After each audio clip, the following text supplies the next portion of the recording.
மரியாதை பயப்படாதே. மரியாதை எதிரಬೇಡ. நீ தேவனிடத்துல கிருபை பெற்றாய். ನೀನ್ ದೇವರ ದಯೆಯನ್ನು ಹೊಂದಿದ್ದೀಯಾ. நீ கிருபை பெற்றாய். ನೀ ಕೃಪೆಯನ್ನು நீ ಪಡ್ಕೊಂಡಿದ್ದೀಯಾ. ஆசீர்வதிக்கப்பட்டவன். ನೀನು ದಯೆಯನ್ನು ಹೊಂದಿದ್ದೀಯಾ. நீ ஆசீர்வதிக்கப்பட்டவன். ನೀನು ಆಶೀರ್ವಾದವನ್ನು ಹೊಂದಿದ್ದೀಯಾ. நீ கிருபை பெற்றிருக்கிறாய். ನೀನು ಕೃಪೆಯನ್ನು ಪಡೆದುಕೊಂಡಿದ್ದೀಯಾ. எல்லாருக்கும் கிடைக்காத ஒரு பாக்கியத்தை உனக்கு தேவன் தந்திருக்கிறார். ಯಾರಿಗೂ ಸಿಕ್ಕದಂತ ಒಂದು ಭಾಗ್ಯ ನಿನಗೆ ದೇವರು ಕೊಟ್ಟಿದ್ದಾರೆ. உன்னை ஆண்டவர் ரொம்ப நேசிக்கிறார். ನಿನ್ನನ್ನು ದೇವರು ತುಂಬಾ ಪ್ರೀತಿಸುತ್ತಾರೆ. நீ அவருக்கு தேவை. ನೀನು ಅವರಿಗೆ ಬೇಕಾಗಿದೆ. இந்த உலகம் அழிந்து போகாதபடிக்கு ಈ ಲೋಕ ನಾಶವಾಗದಂತೆ ஒரு நோவாவுக்கு கிருபை கிடைத்ததை போல ನೋಹನಿಗೆ ಕೃಪೆ ಸಿಕ್ಕಿತು ಅಂದ್ರೆ நீங்களும் நானும் அழிந்து போகாதபடிக்கு ನೀವೆಲ್ಲರೂ ನಾನು ನಾಶವಾಗದ ಹಾಗೆ இந்த முழு உலகமும் அழிந்து போகாதபடிக்கு ಇಡೀ ಲೋಕ ಅಳಿದು ಹೋಗದ ಹಾಗೆ பாவத்துல சாபத்துல சத்து விடாதபடிக்கு ಪಾಪದಲ್ಲೂ ಶಾಪದಲ್ಲೂ ಸತ್ತು ಹೋಗದಂತೆ மரியாதை உனக்கு தேவ கிருபை கிடைத்திருக்கிறது.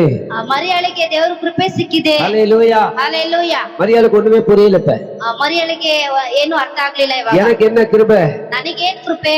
அவன் சொல்றான், தேவதூதன் உன் வயிற்றுல ஆமென் ஒரு குழந்தை பிறக்க போகிறது. ದೇವದೂತನು ಹೇಳ್ತಾರೆ, ನಿನ್ನ ಹೊಟ್ಟೆಲೆ ನಿನ್ನ ಗರ್ಭದಲ್ಲಿ ಒಂದು ಮಗು ಹುಟ್ಟಲಿಕ್ಕೆ ಇದೆ ಅಂತ ಹೇಳಿ. 31ನೇ ವಚನ 31ನೇ ವಾಕ್ಯ. நீ கர்ப்பவதியாகி ஒரு குமாரனை பெறுவாய். ಈಗೋ ನೀನು ಗರ್ಭಿಣಿಯಾಗಿ ಒಬ್ಬ ಮಗನನ್ನು ಹೆರುವಿ. அவருக்கு இயேசு என்று பெயரிடுவாயாக. ಆತನಿಗೆ ಯೇಸು ಎಂದು ಹೆಸರಿಡಬೇಕು. அவர் பெரியவராய் இருப்பார்.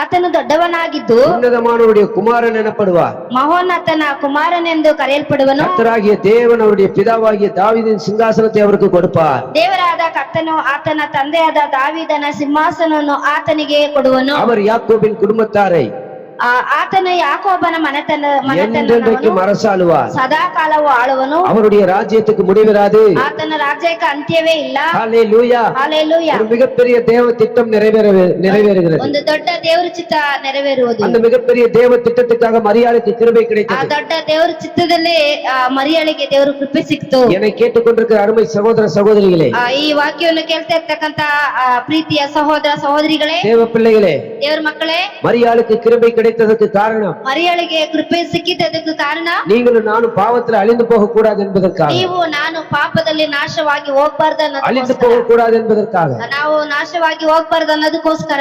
பாவத்தின் சம்பளம் மரணம். ಪಾಪದ ಸಂಬಳ ಮರಣ. இன்னைக்கு அநேக அக்கிரமத்திலே பாவத்திலே செத்து கிடக்கிறார்கள். ಈ ದಿನದಲ್ಲಿ ಎಷ್ಟೋ ಜನಗಳು ಅನೇಕ ಅಕ್ರಮದಿಂದ ಅಶುದ್ಧದಿಂದ ಸತ್ತು ಹೋಗ್ತಾ ಇದ್ದಾರೆ. ಯೇಸು ಎಂದು ஒரு நபர் வருகிறார்.